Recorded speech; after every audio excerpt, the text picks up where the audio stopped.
Welcome to Hard Talk. I'm Neamin Zeleke. Ethiopia is Africa's second most populous nation and has big ambitions to be a dominant regional power. It also has a new leader, Abiy Ahmed, who has pledged to heal internal divisions after years of authoritarian rule. Well, my guest is Neamin Zeleke, one of the leaders in exile of an Ethiopian opposition movement which has embraced armed resistance to the Addis regime. So, how real is the threat of conflict inside Ethiopia?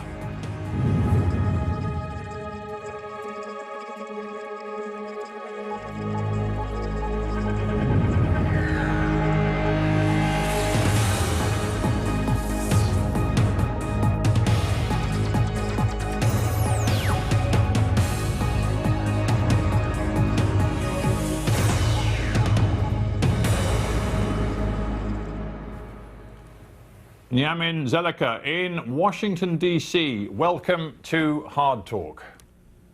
Thank you. Would you agree with me that given the appointment of a new Prime Minister, this is a moment of hope and opportunity for Ethiopia? Yes, we see some opportunities and definitely hope. But the challenges and the political crisis facing Ethiopia are really enormous. And he has on his way way too much complex problems to tackle. So there is hope and there is an opportunity if he uses it, if he has the political will to use the opportunities to make substantive political and economic reforms.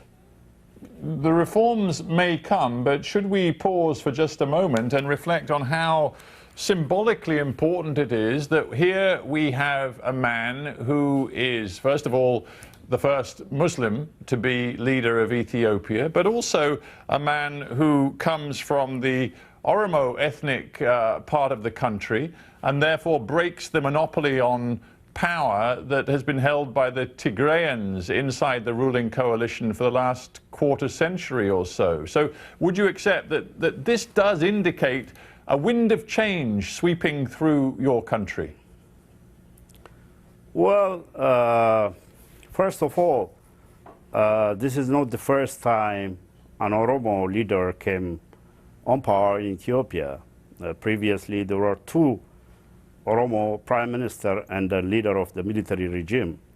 But of course, he may identify himself primarily as ethnic Oromo. Second, definitely, as I said, there is hope and opportunity for the country because according to the information we have, he came to the helm as a chairman of PDRF and also subsequently prime minister as a result of internal struggle within the ruling APRDF, and he is apparently among those wanting some reform measures within the ruling APRDF. In that sense, if he follows through, then there is hope for the country. And let me, if I but may, still, if keep I may, in mind that APRDF is still the dominant authoritarian party, and he's the leader of that party. So his challenge will be to transform and reform the country towards a genuine political order. Yes, indeed. So here's something he said around the time of swearing in as new PM. He said, "I apologize wholeheartedly to the families of human rights defenders, politicians, the change-seeking youth whose lives were snapped at a young age, and all of those who were subjected to psychological and physical crises." That apology is something which does change the atmosphere, does it not? It does to a degree, but the regime, has been, known in the past to make public apologies after committing crimes, atrocities, and violations in various parts of Ethiopia. So this is not in particular, new for the leaders of the current authoritarian regime to apologize. It's not just there words. is a marked difference. It's not just words, though. It's also actions. Under the outgoing PM Haile Mariam, we saw hundreds of political prisoners released, and indeed, in the first days of the new PM, we've seen more releases. 11 anti-government bloggers, journalists, and activists who were jailed.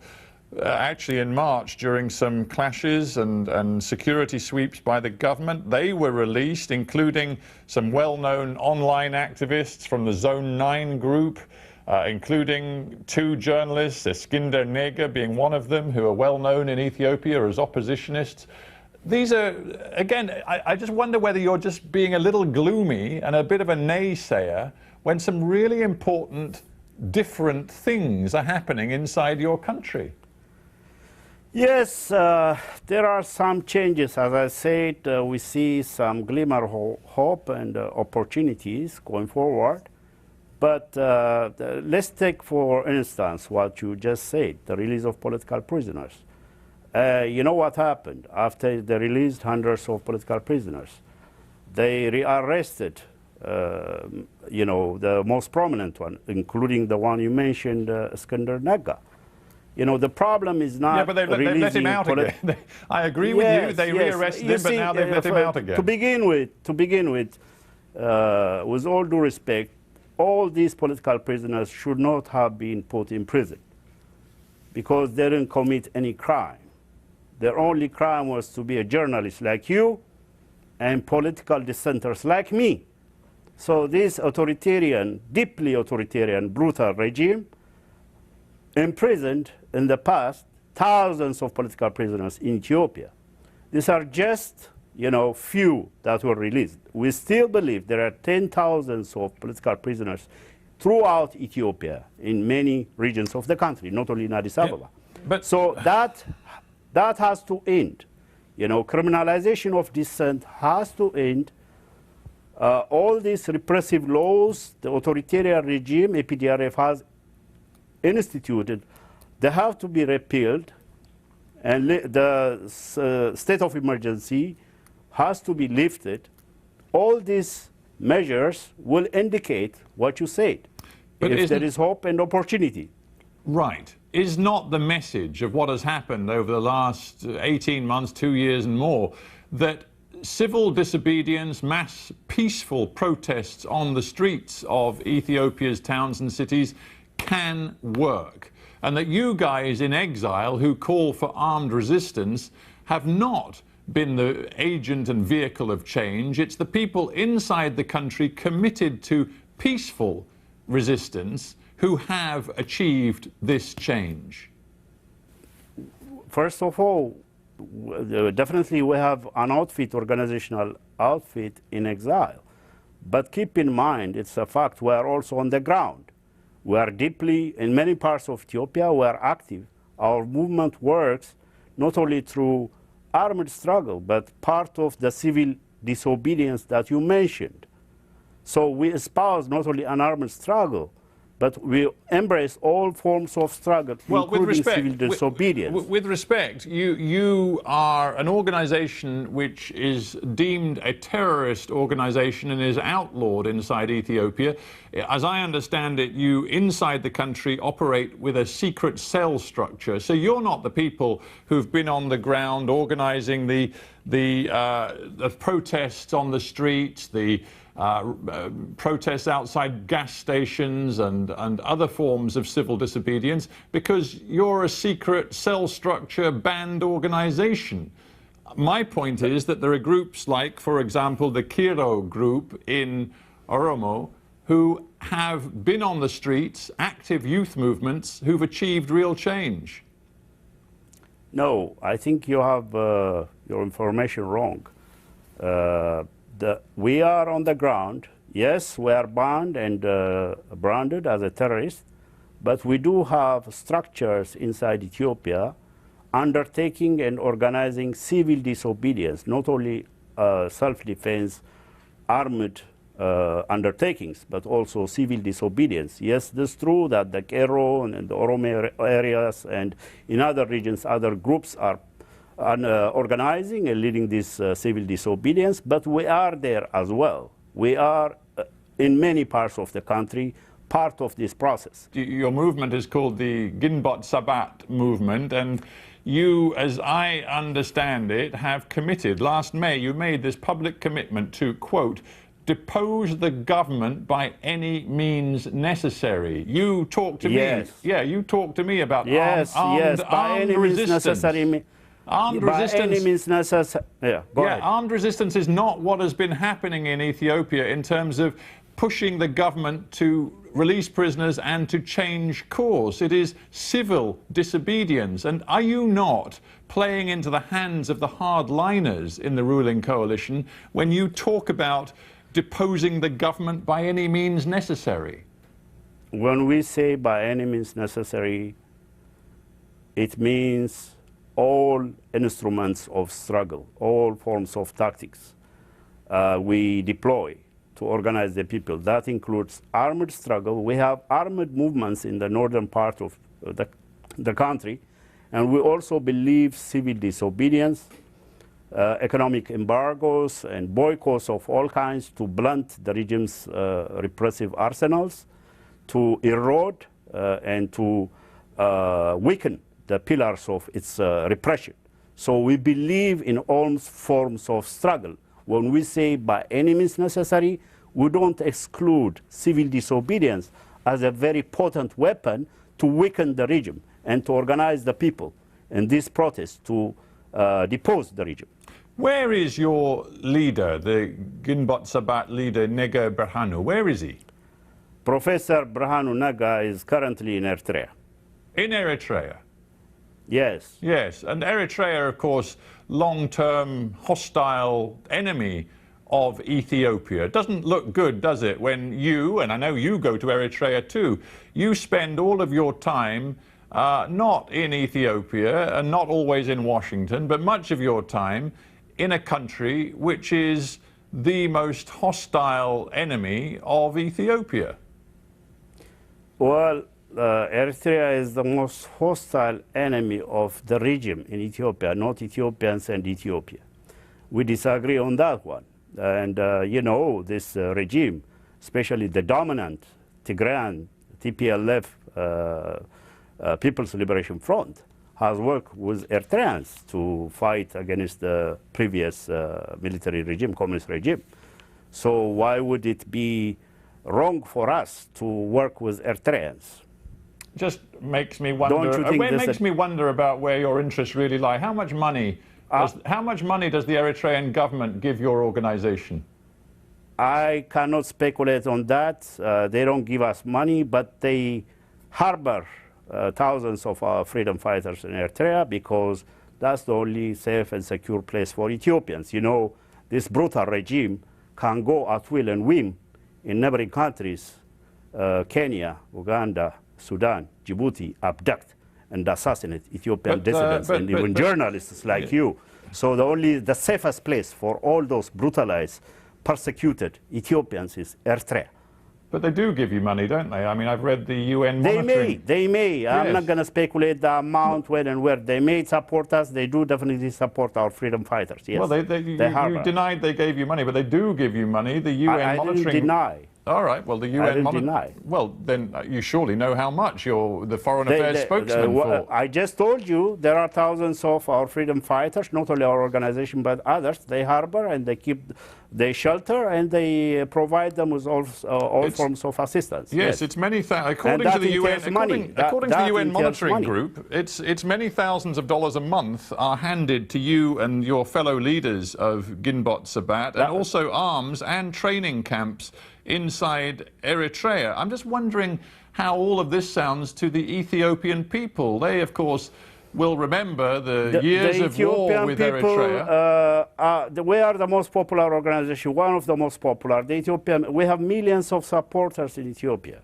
I don't know if you have your data and information correctly or which versions of the reports. There are various reports from various entities that you are reading. But We have solid support in Ethiopia, and the Ethiopian people, they no longer see Eritrea and Eritrean people as enemies. It's the regime that has been, at loggerheads with, and also wants to, has hostile intention towards Eritrea and the Eritrean government. Right, so you take the side, you take the side of Eritrea against your own government.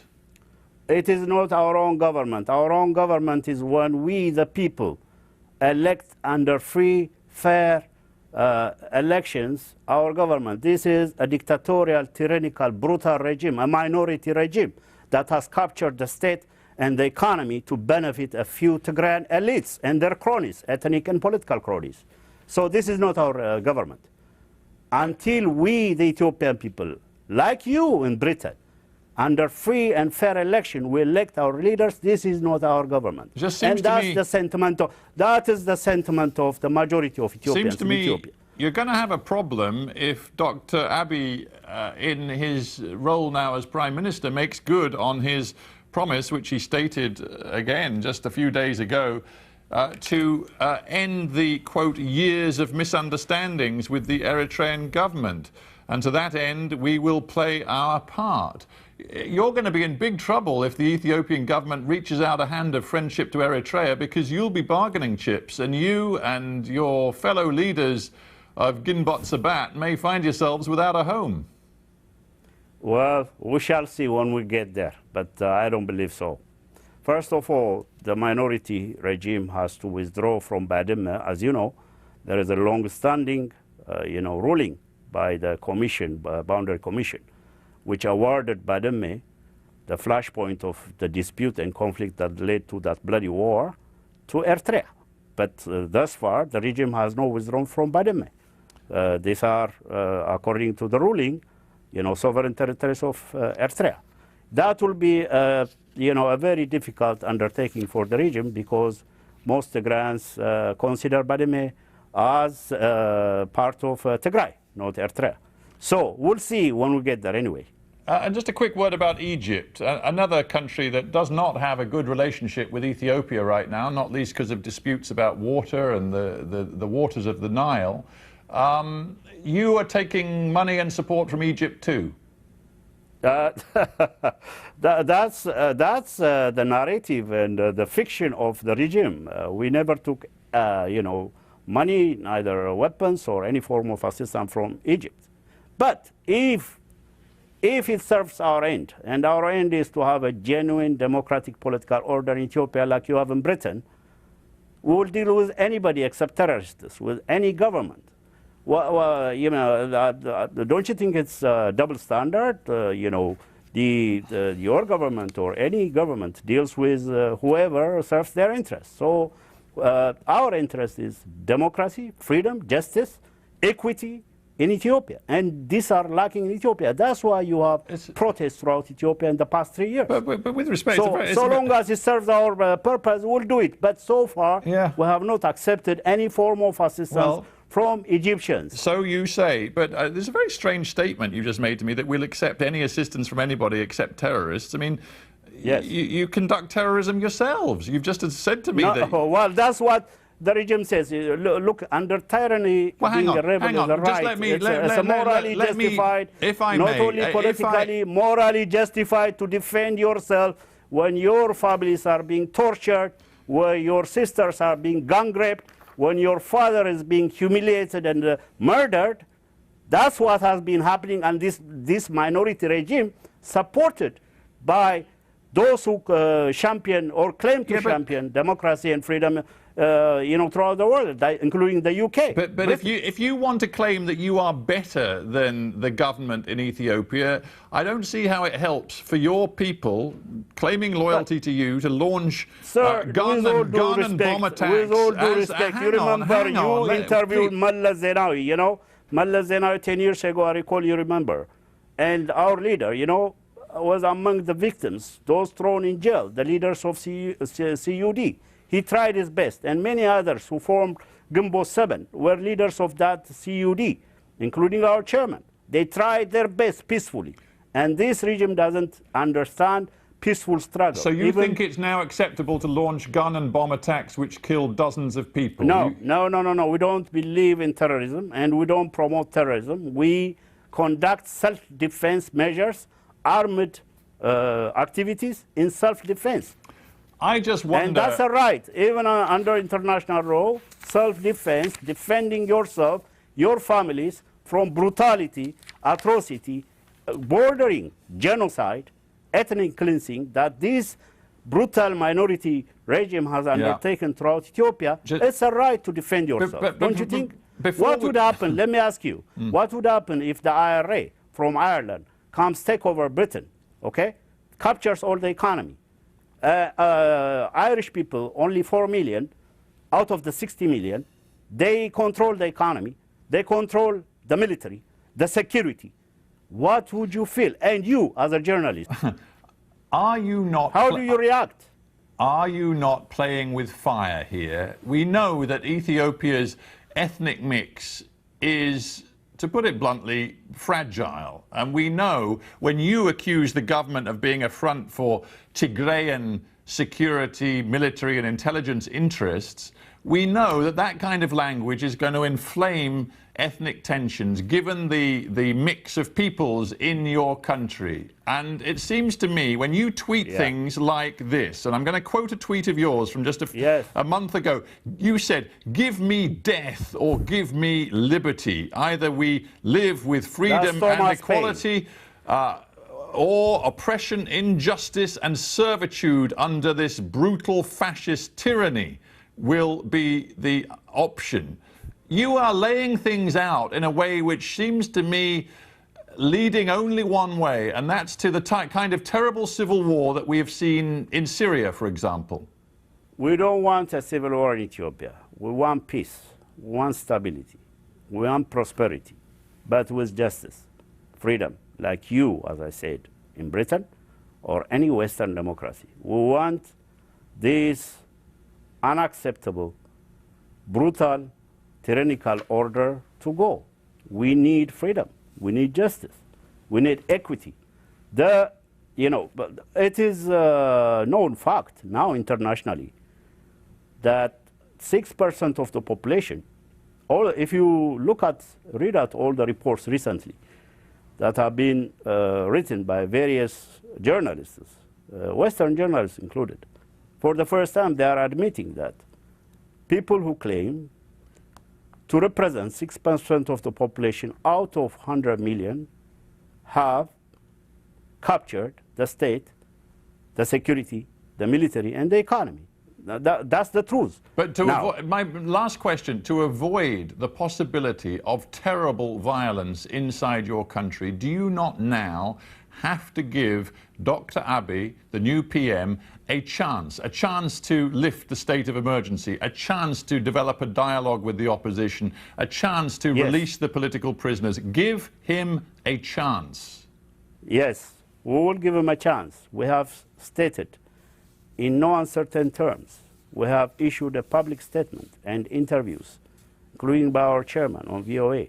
We are willing to give a chance, provided Dr. Abiy, the Prime Minister,